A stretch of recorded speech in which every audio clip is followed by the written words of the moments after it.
Hi everyone. Welcome to Kitô Vua's bi-weekly virtual Sinh Hoạt. All right. So today we are going to be talking about Hành Đức Tin, the journey of faith. But first, let me go ahead and introduce ourselves. So the first person that we have is me. My name is Jimmy. I've been with Kitô Vua for quite some time now.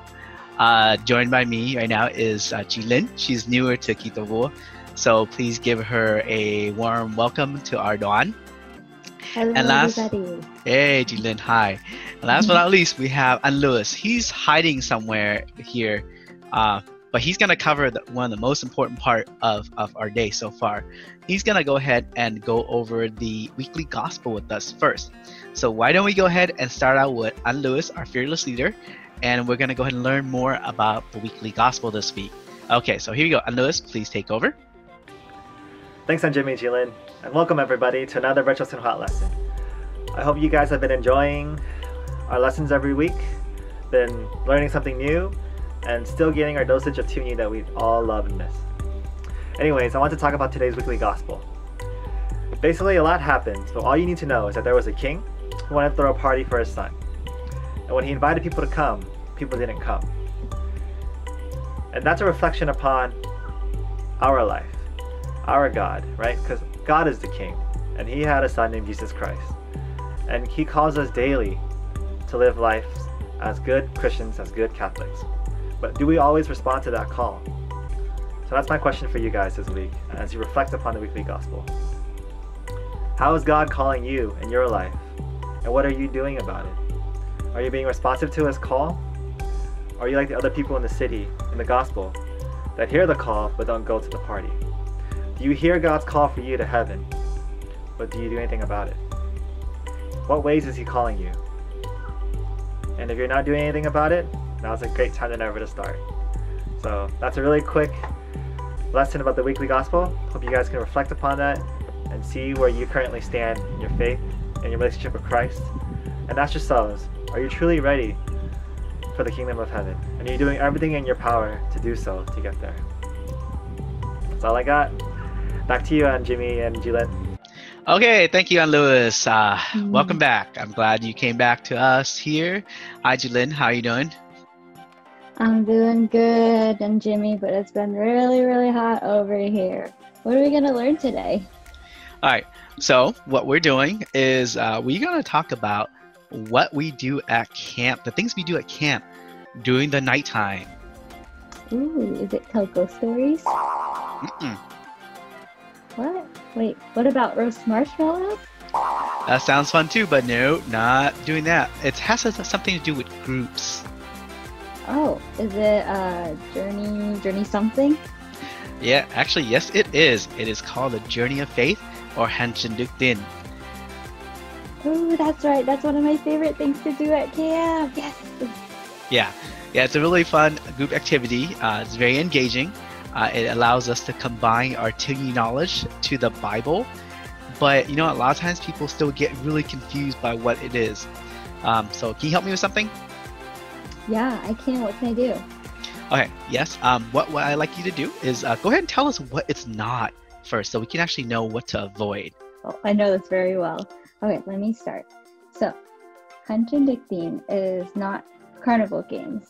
We're not running from station to station to play games and trying to win prizes. Hành Đức Tin is also not a scavenger hunt. We're not trying to race to uncover secret treasures or prizes along the way.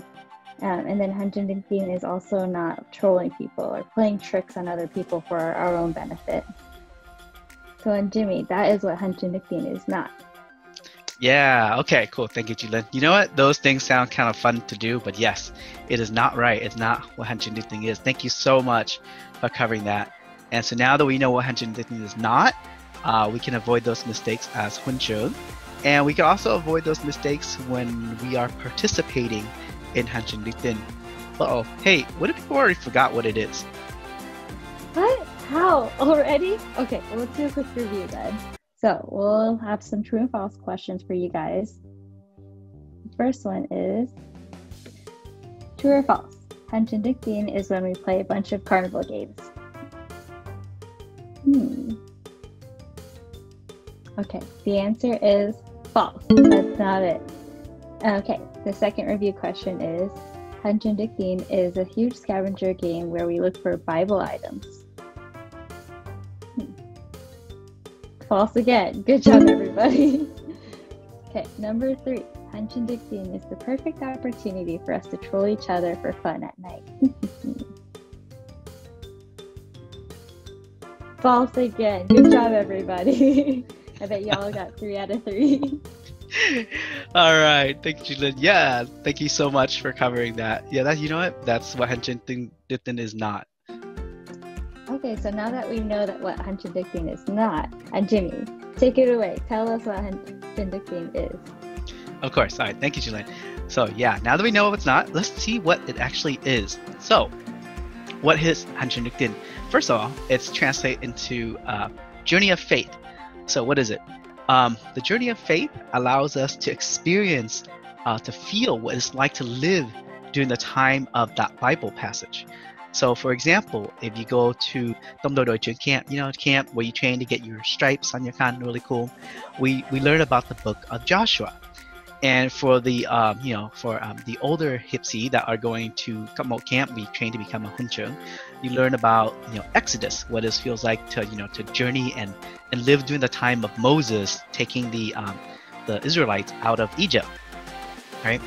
The other thing is involves Hanjendikdin is that we do a lot of role playing too. So we dress up as the people in that time period, and we make that journey with them. So we're actually living in those times at the Bible, and it gives us the chance to use our imagination and and like really get into what the story is about, and we can learn better. Okay. The other thing is that we usually do this at night, and not because we want to scare you at night or troll you at night, although that's kind of fun. It's done at night, so it creates a sense of mystery. So nighttime is usually dark. You can't really see too far ahead of time, ahead of you at camp, and that's done is because we read about the Bible, so we know what's going to happen. We know what's going to happen to people. But if you are that person living during that time, you're not going to know. You're not going to know if you are going to be caught by, if you're an Israelite that's going to be caught by those soldiers.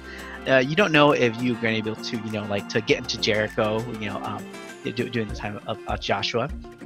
So it's a mystery. So that's why that nighttime part creates that dark sense of mystery, see what's going on. So you can really enhance the experience. And the other thing that we do is, this is my favorite, we do it after what you guys call the fire, or some of you guys refer to as a bonfire. But actually, it is not a bonfire. So just want to make sure you get that right. There is going to be a separate part talk about what that is, the Eucharistic fire, or Lute Tente. And what that part is done after that, because the Lute Tente introduces the Bible passage we're going to learn. It lets you see what is going on with your eyes first, see what's going on, give you a preview, and then afterwards we have Hanjendikdin where you actually feel it, to actually live it. So that right there is one of the more unique methods that we have in Tugi Tente to learn about the Bible, right? So that's pretty much what Hanjendikdin is and where it takes place. Okay? Oh, awesome. So we basically put ourselves in the perspective of all the people that we know from the Bible. So it feels like I'm kind of like in a time machine. So cool. Yep, that's how Tugi Tente does it. We create time machines. It's so fun. So, and Jimmy, can you review those points again so we can remember it clearly? You know what? You're right. I probably actually forgot what I talked about. Just kidding. Okay, so get out your pens and paper, and we're going to take a quick review on what it actually is, okay? So, first, we're going to go ahead and do a true false. Hanjendikdin is the journey to the west with the Monkey King. Ooh, Monkey King. I like that. Yeah. So take your time. Alright, you guessed it, or you knew it. It is not Journey to the West with the Monkey King, right? This Hanjendikdin is Journey of Faith, so we know what it's like to live that time during the Bible period that we are reading about. Okay, so true or false? Hanjendikdin is where we show our dramatic skills by just dressing up and acting out. Sounds like fun. It is.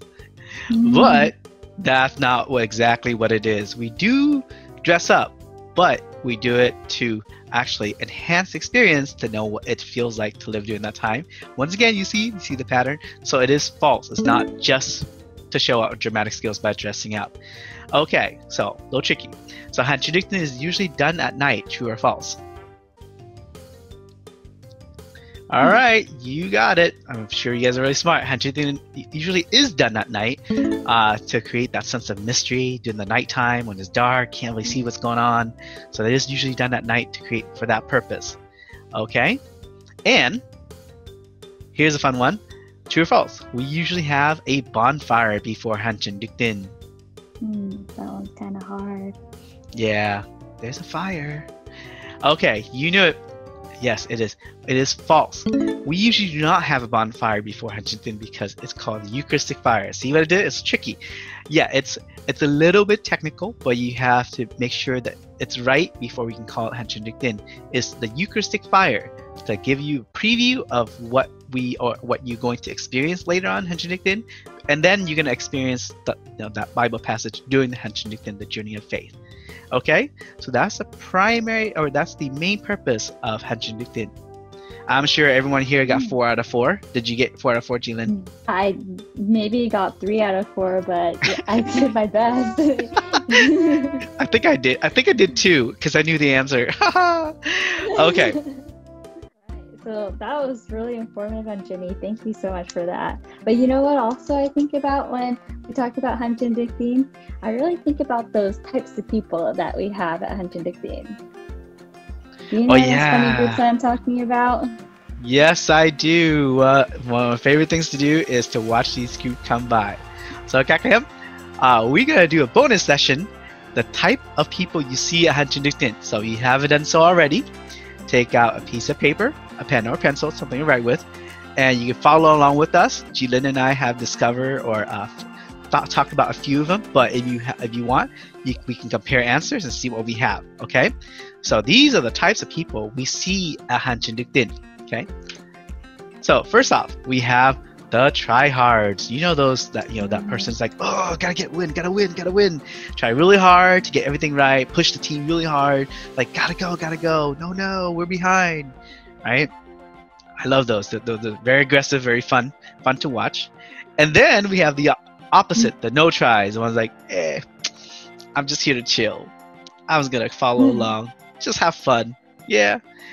And then there are the speed runners, like, hurry up, go. Like, they may not know where they're going, but they're going somewhere, always running around the wrong area, or maybe to the bathroom. I don't know. But there's those as well, like ready to sit back and forth at night. And then, of course, I know it sounds like I'm picking on them, but it usually is an Aoyi, but sometimes again, Til or Ngisi too. It's the kid who always falls asleep before it's over. I'm tired, I'm sleepy, can I go back to my tent? And then, or like the ones that actually fall asleep, you have to carry them back to their tent. Yay, that's always fun. Alright, I hope so they're only the Onis. I know, right? I can't carry Hipsy, no. Alright, so Jilin, how about the ones that you found? Okay, so I thought about the kids who are always in the bathroom all the time. Like, where are they? In the bathroom. You never know where they are. They're never there to help, and you never see them. Another group I always like to see is the leader. It's always the person that's kind of pulling everybody together just to get to each station. And it's really exciting to see how well they work together as a team with the help of the leader. And there's also another group of people that I thought of is like the prayers. They don't know what they're doing, so they just sit down and pray until Hunchin comes up and helps them. Oh my god, those groups. It's weird, like, what do? You walk across a group, kids, sitting there praying, asking what they're doing. Oh, we're praying that Hunchin will come help us. It's like, how can you say no to that? Man, smart. Yeah. Playing our guilt. But it works, Don't always do it, but most of the times it works. But yeah, so that's what Jilin and I came up with. So if you have more, if you have the same, it's cool. If you have different ones, we would really like to see what you have. So go ahead and write that list down, copy it, and put it into the comments right below this video, and let us know what we have so we can compare answers for fun. Oh man, Jilin, oh no, it's time. Our time's up. We're out of time. Already? Yeah. Well, before we go, should we just do another quick review to go over everything we've learned so far? Oh, yeah, of course, because I completely forgot what we talked about. I only remember this. So let's talk about what we learned about today, just to make sure that we know it. Okay, so let's review. Jilin, what Hanjin is not? Okay, so Hanchin Dikdin is not purely for fun and game purposes. I know it must come off like that because you guys are having so much fun anyways, but we have like a bigger purpose behind that. But incorporating the fun and games with learning is also something that we want you guys to do. And so you could tell us what Hanchin Dikdin is. So thank you, Jilin. That's what Hanchin is not. So what is Hanchin Dikdin? Well, first, it's the journey of faith. It allows you to live and experience what it's like to be living during that time of the Bible passage we read about. And it usually takes place at night, and it follows the Eucharistic fire. So it allows you, the Eucharistic fire allows you to see what's going on, and Hanchin Dikdin allows you to experience what it's like to do that. And why do we do that? Is it because we just want to act out and mess with you guys? No, actually, Hanchin Dikdin is a unique method to Tente or BYM, so that way we can actually learn the Word of God better by reading and living and feeling the Bible, and that way we can actually live according to His will. So that's what it is all about. Okay. All right, Jilin, thank you so much. It's been fun. Kang Em, thank you for joining us. I hope you had as much fun as we did here. And be sure to tune in 2 weeks so you can see what is going on at KV. Bye-bye. Awesome. Thanks, guys. Bye. Bye.